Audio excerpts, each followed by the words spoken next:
नमस्कार दोस्तों, क्या हाल चाल? सब बढ़िया।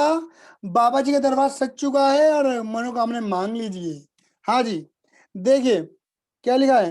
Fund basis accounting, fund basis accounting क्या लिखा है मेरे बेटे जी? पहले तो मैं आपको बता दूं फंड बेसिस अकाउंटिंग का मतलब होता क्या है। ये देखना, फंड फंड बेस्ड अकाउंटिंग इसका मतलब ये होता है कि जब किसी एनपीओ को अपनी किसी स्पेसिफिक पर्पस के लिए, किसी स्पेसिफिक खर्चे के लिए अमाउंट की रिक्वायरमेंट होती है, तो वह एनजीओ क्या करता है, उस अमाउंट को स्पेशली अलग से जोड़ना शुरू कर देता है। क्लियर ही नहीं है? उसे हम बोलते हैं फंड। मतलब एक तरीके से फंड जो होता है वो एनजीओ के लिए लाइबिलिटी बनता है। जैसे कि अगर मैं एक एग्जांपल की बात करूं कि मेरा एक एनजीओ है पदचिन्ह फाउंडेशन। क्लियर? क्या है? पदचिन्ह फाउंडेशन। और अगर हम एक ब्लड डोनेशन कैंप लगाना चाहते हैं, चलो मैं रियल एग्जांपल में बात करता हूँ। अभी हम जनवरी के महीने में हमारा जो ऑब्जेक्ट है वो ये है कि हम लोगों को हेल्थ को लेके हेल्थ कॉन्शियस बनाएं। बेसिकली हम उन्हें ये बोले कि आप योगा करें या दौड़ें या भागें, या फिर आप कुछ भी डांस वगैरह या फिर स्विमिंग्स वगैरह करें, जिससे आपकी बॉडी थोड़ी एक्टिव बने और बॉडी जो है वो ज़्यादा फैटी ना हो। ठीक है? तो उसके लिए हमें क्या चाहिए, कुल मिलाकर लोगों को ये प्रचार करने के लिए जगह जगह हमारे वॉलंटियर्स जाएं, योगा टीचर को लेके जाएं, या जो एरोबिक वगैरह करवाते हैं उनको लेके जाएं। मतलब कुल मिलाकर वहां पे माइक वगैरह सब कुछ सेटअप वगैरह लगवा लोगे, हमारा खर्चा आएगा। क्लियर ही नहीं है? अब हमें वो खर्चा चाहिए, हमें वो पैसा चाहिए। अब ऑब्वियस बात है, कोई बिजनेस तो है नहीं, कोई घर का तो प्रोग्राम है नहीं, ये तो समाज के लिए कार्य कर रहे हैं हम बेसिकली। तो ये ऑब्वियस बात है, इसकी फंडिंग कहाँ से होगी? मतलब हमें क्या चाहिए, इसके लिए पैसा चाहिए। अब ऑब्वियस बात है, हम क्या करेंगे, एक हमने वो बना दिया, एक फंड बना दिया। सपोज मान के चलिए हमने बना दिया कोई ऐसे, मान लीजिए हेल्थ फंड बना दिया हमने। हेल्थ फंड के नाम से हमने बना दिया। और हमने क्या करा, अपने जितने मेंबर है, सपोज अपने मेंबर से, सोसाइटी से 100 100 150 150 50 रुपए, 1000 500, जिसकी जैसे श्रद्धा उस हमने अमाउंट उन लोगों से हमने अमाउंट कलेक्ट करी।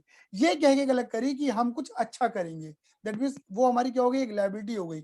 हमने पैसा खुद के लिए नहीं लिया, समाज में ही देने के लिए, मतलब सोसाइटी के लिए लिया है। सोसाइटी से लिया पैसा, सोसाइटी में दे देंगे। क्लियर ही नहीं है? तो कुल मिलाकर जो फंड बना रहे हैं वो हम क्या बना रहे हैं, एक तरीके से किसी अपने पर्पस को, किसी अपने ऑब्जेक्ट को पूरा करने के लिए हमें गुल्लक बनाते हैं, जिसे बोलते हैं फंड। क्लियर है? और वो फंड कहीं ना कहीं क्या होता है मेरे बेटा जी, एक एनपीओ के लिए, एक एनजीओ के लिए क्या करता है, लाइबिलिटी का काम करता है। मेरे बेटा समझना, फंड दो तरीके के होते हैं मेरे बच्चों। कितने तरीके के होते हैं? दो तरीके के होते हैं। एक होता है मेरे बेटा रेवेन्यू नेचर का फंड, एक होता है रेवेन्यू नेचर का फंड, रेवेन्यू फंड। और एक होता है मेरे बेटा कैपिटल नेचर का fund, that is capital fund. एक होता है रेवेन्यू नेचर का फंड और एक होता है कैपिटल नेचर का फंड। रेवेन्यू नेचर का फंड और कैपिटल नेचर का फंड। क्लियर है ये नहीं है? रेवेन्यू नेचर और कैपिटल नेचर। रेवेन्यू नेचर का फंड क्या कहता है, ये किसी एक्सपेंस के लिए बनाया जाता है। जैसे बेटा अगर मैं एग्जांपल की बात करूं कि मैंने बोला ना कि मुझे बेसिकली लोगों को अवेयर करने के लिए ये कुछ इस टाइप से एक इवेंट करना है। उस इवेंट से क्या होगा, सिर्फ खर्चा ही खर्चा होगा। जैसे ब्लड डोनेशन कैंप लगते हैं, तो ब्लड डोनेशन कैंप में क्या होता है, सिर्फ खर्चा ही खर्चा होता है, कोई एसेट क्रिएट नहीं होती। तो कैपिटल फंड कौन से होते हैं, जिसमें हमें एक एसेट मिलती है। क्या मिलती है मेरे बेटे? एसेट मिलती है। जैसे अगर आपने कई बार देखा होगा कि वृंदावन वगैरह में या फिर कई ऐसी लोकेशन है, मैं स्पेसिफिकली ये नहीं बोल रहा कि मैं मतलब किसी धर्म के अगेंस्ट नहीं बोल रहा। वृंदावन वगैरह के अंदर कई बार ऐसे होते हैं कि हमारे जो गुरुजन वगैरह होते हैं, जो भागवत वगैरह करते हैं, उनके आश्रम वगैरह होते हैं। ठीक है? अब ऑब्वियस ही बात है, जो आश्रम जो बनता है वो बेसिकली कहीं ना कहीं डोनेशन के अमाउंट से बनता है। जैसे एक कमरे की डोनेशन किसी और ने दे दी, किसी एक ने एक कमरे की डोनेशन दे दी, तो जो उनकी संस्था ने इकट्ठा करा है पैसा, क्लियर ही नहीं है, उस आश्रम को बनवाने के लिए, that is called capital fund. Clear ही नहीं है? यानी कि आश्रम फंड बना दिया और उस आश्रम फंड से क्या बन रही है, एक एसेट बनेगी। क्लियर ही नहीं है? या फिर मैंने बोला कि यार चलो एक काम करते हैं, एवी स्मार्ट स्टडी का एक ऑफिस बनाते हैं और तुम सब बच्चे 1000 1000 रुपए दो। क्लियर है? और मैं भी दूंगा कुछ रुपए। तो हम सब ने मिलकर एक फंड बनाया, बिल्डिंग फंड, ठीक है ना, और या कैंपस फंड। और उस फंड से के बदले मैंने आपको क्या बोला कि मैं एक कैंपस बना के दूंगा तुम्हें, बढ़िया वाला। दैट इज कॉल्ड एक एसेट बनेगी हमारी। आई बस में नहीं आई?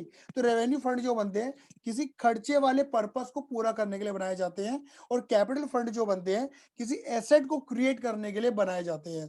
ठीक है? होते दोनों एक एनजीओ के लिए क्या है, लाइबिलिटी, क्योंकि जब तक वो पर्पस पूरा नहीं हो जाता वो लाइबिलिटी बना रहेगा और बैलेंस शीट की लाइबिलिटी में नजर आता रहेगा लगातार बेशुमार। क्लियर है ये नहीं है?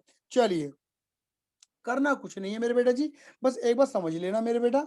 देखो, अगर मैं एग्ज़ाम्पल ले रहा हूँ किसकी? मैं एग्ज़ाम्पल ले रहा हूँ रेवेन्यू फंड का। किसका एग्ज़ाम्पल ले रहा हूँ मेरे बेटा मैं? रेवेन्यू फंड का। क्लियर है? देखो जी, आपको दे रखी है एक बैलेंस शीट। क्या दे रखी है मेरे बेटा? एक बैलेंस शीट। मैं सारी बातें बोलूँगा, समझते रहना। क्लियर है? और मैं अपने लिए बेस मान के चल रहा हूँ टूर्नामेंट फंड को। किसको बेस मान रहा हूँ बेटा मैं? टूर्नामेंट फंड को बेस मान के काम कर रहा हूँ। Tournament fund. क्लियर है? सपोज़ मैंने टूर्नामेंट फंड कितना मान लिया मेरे बेटा मैंने? 50,000 रुपए का मान लिया। क्लियर है या नहीं है? अब देखो, कई बार क्या होता है कि फंड से रिलेटेड हम एक इन्वेस्टमेंट भी करते हैं, जिसे बोलते हैं tournament fund investment. Tournament fund investment. आप कहोगे सर ये क्या होता है? देखो, कहते हैं ना कि अगर अपना पैसा अपनी जेब में रहेगा तो खर्च हो जाएगा। सही बात है। तो फंड का पैसा अगर तुम अपनी जेब में रखोगे तो हो सकता है किसी और पर्पस में यूज हो जाए। तो कई बार एनजीओ क्या करते हैं? शाणपत्ती करते हैं। शाणपत्ती क्या करते हैं मेरे बेटा जी? ये फंड का पैसा अपने पास न रख के, ये थोड़ा बहुत रख के, मैक्सिमम अमाउंट अपनी जेब से निकाल के बाहर कहीं इन्वेस्ट कर देते हैं। पैसा जोड़ने का एक ही तरीका है। आप अपनी जेब में, आप अपने बैंक में कभी पैसे नहीं जोड़ सकते। आप पैसों को तभी जोड़ सकते हो, ये स्टोर कर सकते हो, जब वो आपकी कंट्रोलिंग पावर से बाहर चला जाए। क्लियर ही नहीं है? जैसे लोग आरडी, एफडी वगैरह करवाते हैं, ऐसे ही एनजीओ ने भी क्या करा? इस पैसे को बाहर निकाल के बाहर इन्वेस्ट कर दिया। क्लियर है? 50,000 रुपए। एक बात हमेशा याद रखना मेरे बेटा जी, जितना फंड होगा उससे ज्यादा की इन्वेस्टमेंट कभी भी नहीं हो सकती। यानी कि मेरे कहने का मतलब ये है कि फंड या तो ज्यादा होगा या बराबर होगा अपनी इन्वेस्टमेंट के। फंड या तो ज्यादा होगा या बराबर होगा अपनी इन्वेस्टमेंट के। इस एग्जांपल में मैंने बराबर माना है। सपोज मान के चलो, अगर टूर्नामेंट रिलेटेड कोई लोग डोनेशन देके जाते हैं, तो डोनेशन किसी भी तरीके का हमें रिसिप्ट मिलता है, कोई भी पैसा मिलता है, तो वो क्या होगा मेरे बेटा जी? ऐड होगा। कोई भी डोनेशन देके गया, वो ऐड होगा। सपोज यहाँ पे कितना लिख दिया मेरे बेटा? मैंने 10,000 रुपए लिख दिया। क्लियर है ये नहीं है? अब इसका मतलब ये नहीं कि पैसा यहाँ ऐड हो गया तो फंड भी, इन्वेस्टमेंट भी बढ़ जाएगी। इन्वेस्टमेंट बढ़ाने के लिए इन्वेस्टमेंट दोबारा करनी पड़ेगी। हम ये मान के चले अभी हमने इन्वेस्टमेंट करी नहीं है, ये पैसा, ये मतलब डोनेशन आई और ये हमारे यहाँ पर एसेट के अंदर कैश या बैंक बैलेंस होगा। वो मैं कैश या बैंक बैलेंस बना नहीं रहा, बट वहाँ ऐड हो गया होगा। क्लियर है? देखो जी, और अगर टूर्नामेंट फंड इन्वेस्टमेंट है, तो इन्वेस्टमेंट के ऊपर तुम्हें क्या मिलेगा? इंटरेस्ट मिलेगा। इंटरेस्ट जो होता है वो नॉर्मली इनकम होता है, बट इनकम मानी जाने वाली यहाँ आने वाली है। इसके पीछे मैंने एक ही लॉजिक दिया था कि अगर आपने किसी स्पेसिफिक खर्चे के लिए, जोर से बोलो मेरे बेटा, मनी मन में, अगर आपने किसी भी स्पेसिफिक पर्पस के लिए, किसी भी स्पेसिफिक खर्चे के लिए अगर आपने कोई भी इनकम मिलती है, तो आप उसे इनकम एक्सपेंडिचर में नहीं दिखाने वाले। जैसे डोनेशन जो है, कहने को इनकम है, बट इनकम एक्सपेंडिचर में नहीं गया, फंड में ऐड हो गया। इंटरेस्ट जो है ये इनकम है, फिर भी इनकम एक्सपेंडिचर में नहीं गया, फंड में ऐड हो गया। क्यों? हमने सीखा था फंड की इनकम फंड में ऐड, फंड के खर्चे फंड से लेस। मतलब अगर कोई भी खर्चा फंड से कनेक्टेड है तो फंड से लेस होगा, और फंड वाली सारी इनकम फंड में ही ऐड होगी। वो इनकम एक्सपेंडिचर में जाने वाली नहीं है, क्योंकि उसके लिए स्पेशल गुल्लक यानी कि फंड बनाया गया है। सपोज मान के चलो हमें इंटरेस्ट मिल रहा है 2,000 रुपए का। एक बात और बोलूं, मान लो अगर ऐसा ही बोल देता कि एक्रूड इंटरेस्ट है। क्या है एक्रूड? यानी कि वो इंटरेस्ट जो बनता तो है बट मिला नहीं है, तो हम ये बोलेंगे फंड इनकम तो है ना, तो क्या करो, उस एक्रूड इंटरेस्ट को भी इनकम मान के ऐड कर दो, क्योंकि इनकम तो है। सपोज 1,000 रुपए, और क्योंकि मिला नहीं है, इनकी वो हमारे कैश या बैंक बैलेंस में नहीं आया है, तो बैलेंस शीट की एसेट साइड में रिकॉर्ड होता रहेगा 1,000 रुपए। क्लियर ही नहीं है? क्योंकि मेरे बेटा देखो, ये जो दो अमाउंट मिली है ना, ये ऑटोमेटिक कैश या बैंक में ऐड हो गई होंगी। वो तुम्हें नजर नहीं आ रहा, बट ये हो गया होगा। डबल एंट्री बनी होगी, ऑब्वियस बात है। विदाउट डबल एंट्री काम चलता ही नहीं है। अब आपने क्या करा? खरा मेरे बेटा जी, खर्चा करा, एक्सपेंस। जब एक्सपेंस करोगे तो यहाँ से माइनस होगा, और ये इनकम एक्सपेंडिचर में नहीं जाएगा। कहाँ जाएगा? फंड में से माइनस होगा। कितने रुपए? सपोज मैंने मान के चलो खर्चा करा 5,000 रुपए का। कितना करा मेरे बेटा जी? 5,000 रुपए का। Done, minus. अब जो भी अमाउंट आएगी वो यहाँ पर आ जाएगी। देखो जी, 50 प्लस 10 प्लस 2 प्लस 1 माइनस 5, जब भी कितना बच रहा है मेरे बेटा जी? 58। अब जब ये अमाउंट आएगी ना, तो बस एक चीज चेक कर लेना मेरे बेटा जी, क्या तुम्हारा फंड, तुम्हारी इन्वेस्टमेंट ज्यादा या बराबर है? ज्यादा हो तो भी ठीक, बराबर हो तो भी ठीक, कम नहीं होना चाहिए। ये दिमाग में रखना, कम नहीं होना चाहिए। क्लियर है? कम नहीं होना चाहिए। क्लियर है ये नहीं है? चलिए, अब मैं एग्जाम्पल को थोड़ा पलटता हूं। 50 प्लस 10 प्लस 3। सपोज सपोज मेरा जो खर्चा हुआ वो 65,000 रुपीज का हुआ। अब तुम देखना, इसे जब तुम इसे करोगे ना, तो ये माइनस का 2,000 रुपये आ जाएगा। कितना आ जाएगा? माइनस का 2,000 रुपये। तो मेरे बेटा एक बात समझ लेना मेरे बेटा, एक बात समझ लेना मेरे बेटा, एक बात समझ लेना, वो मैं समझाने क्या चाहता हूँ, फंड कभी नेगेटिव नहीं हो सकता, फंड कभी नेगेटिव नहीं हो सकता। क्लियर है? तुम पैसा जोड़ रहे हो, पैसा नेगेटिव नहीं होता, पैसा या तो होता ही नहीं है या पॉजिटिव होता है, नेगेटिव कभी नहीं होता मेरे बेटा जी। तो सर क्या करना है, एक बताओ।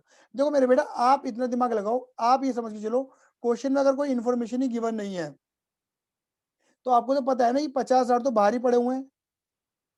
और जो पैसा बाहर पड़ा हुआ है वो तुम्हारी कंट्रोलिंग से बाहर है, उसे तुम यूज कर ही नहीं सकते। यानी कि तुम्हारे पास कुल मिलाकर कितना अमाउंट है, देखा जाए तो 12,000 है, ये भी नहीं मिला तुम्हें, तो तुम्हारे पास 12,000 का कैश है जो तुम यूज कर सकते हो। क्लियर है? ये नहीं है तो पता है क्या होगा, अगर तुमने खर्चा 65,000 रुपीज का करा है ना, 65,000 का करा है, देख लो मेरे बेटा जी, ये भी तुम्हें मिला नहीं है एक्रूड, मान के ऐड कर दिया है, तो तुम ये मानोगे भैया 12 ही कैश था फंड के नाम का, तो बाकी तो मुझे लग रहा है अपने पैसों से ही कर रहा है, माइनस 12,000। तो ये पता क्या होगा, आप यहां से केवल और केवल ओनली एंड ओनली पता 12,000 ही माइनस करोगे, बाकी 51,000 यहाँ नजर आता रहेगा। 51 पता क्यों? क्योंकि ये वाला अमाउंट पड़ा हुआ है बाहर और ये अमाउंट अभी तक मिला नहीं है, ये 51 नजर आता रहेगा लगातार बरकरार। क्लियर है? ये नहीं है? बाकी जो तुम्हारा 53,000 है, जो तुमने फंड से यूज ही नहीं करा, ये तुम इनकम एक्सपेंडिचर से यूज करोगे, इस तरीके से मान के चलना। क्लियर है? ही नहीं है? अगर क्वेश्चन कुछ नहीं बोलता, लेकिन हाँ अगर क्वेश्चन ये बोलता है कि जरूरत पड़ने पर आप इन्वेस्टमेंट को बेच देना, ये लिखा होता, तो आप पता क्या करते, आप फिर भी यहाँ से कितना करते, 63 पूरा माइनस कर देते, पूरा माइनस कर देते।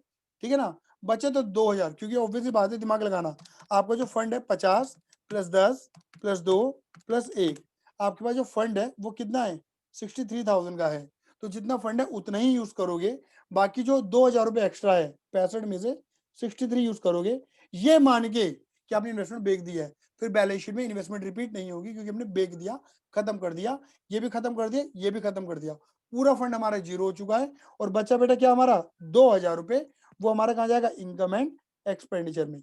मेरे कहने का अभिप्राय सिर्फ इतना सा है कि फंड में जितना पैसा है आप उतना ही यूज कर सकते हो, उससे ज्यादा यूज नहीं कर सकते, बस। और एक्सेस अगर ज्यादा यूज कर रहे हो तो वो इनकम एक्सपेंडिचर में खर्चा मान के दिखाया जाएगा, जो एक्सेस यूज हो रहा है। और दूसरी बात मैंने बोली कि फंड या तो इन्वेस्टमेंट से ज्यादा होगा या बराबर होगा। क्लियर ही नहीं है? इस चीज को लेके चलना, बरकरार रखना।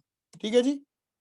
दूसरी बात, अब अगर मैं बात करूं आपसे किसकी, कैपिटल फंड की, किसकी बात करूं मेरे बेटा जी, कैपिटल फंड की, कैपिटल नेचर के जो फंड होते हैं, ठीक है ना, कैपिटल नेचर के जो जो कैपिटल नेचर के फंड होते हैं, जिनमें क्या बनती है, एसेट बनती है, इसमें कुछ भी नहीं है मेरे बेटा जी, बहुत आसान है। जैसे कि एग्जांपल ही वैसे एक ही है, फिर भी मैं यहाँ पे क्या कर दूं, एक मान के चलो बिल्डिंग फंड है, सपोज मान के चलो बिल्डिंग फंड है। क्लियर है? नहीं है? बिल्डिंग फंड मान के चलो 9 लाख रुपए का है, कितने रुपए का मेरे बेटा जी, 9 लाख। कोई डोनेशन आई तो फंड की इनकम फंड में ऐड कर देंगे, बोलो हाँ या ना, सपोज 1 लाख की डोनेशन आई। क्लियर है? नहीं है? और आपने बिल्डिंग बनवाना शुरू कर दिया, यानी कि कंस्ट्रक्शन, यानी कि खर्चा। क्लियर है? ये नहीं है? मान के चलो खर्चा आपने कर दिया 4 लाख रुपए का, तो आप ये बोलोगे 10 में से 4 दो, 4 लाख की बिल्डिंग बन चुकी है, यानी कि 6 लाख अभी बाकी है हम पे। और अगर बिल्डिंग बनवा रहे हो तो ऑब्वियस सी बात है, तुम्हारी बिल्डिंग क्या होगी, एक एसेट क्रिएट होगी, बिल्डिंग वर्क इन प्रोग्रेस के नाम से, ये बिल्डिंग अंडर कंस्ट्रक्शन के नाम से, 4 लाख रुपए। बात क्लियर हो गई? यहाँ पर हम क्या कर देंगे, एसेट मान के दिखा देंगे, बस। एक बात समझ लेना, अगर एसेट बढ़ती है तो यहाँ पर एक कैपिटल फंड होता है, जिसे हम जनरल फंड भी कहते हैं, बैलेंस शीट के अंदर, उसके अंदर भी ऐड होगा क्या, बिल्डिंग। मतलब मैं ये कहना चाह रहा हूँ, अगर एसेट बढ़ेगी तो हमारा कैपिटल फंड बढ़ जाएगा, कितने रुपए से, 4 लाख रुपए से। क्लियर है? एसेट, बस यही इंपैक्ट और कुछ नहीं है, सब कुछ वही चल रहा है, फंड की इनकम फंड में ऐड, फंड के खर्चे फंड से लेस, बस। यहाँ पर क्या हो गया, एक्स्ट्रा पॉइंट क्या आ गया मेरे बेटे जी, एक्स्ट्रा पॉइंट ये है कि एक एसेट बढ़ेगी, और एसेट के बढ़ने से क्या होगा, हमारा कैपिटल फंड भी बढ़ जाएगा। क्या हो जाएगा मेरे बेटे जी, कैपिटल फंड, यानी कि हमारी कैपिटल भी बढ़ जाएगी, इसे जनरल फंड भी कहते हैं। क्लियर है? सिर्फ जितना यहाँ बढ़ेगा एसेट उतना ये भी बढ़ेगा।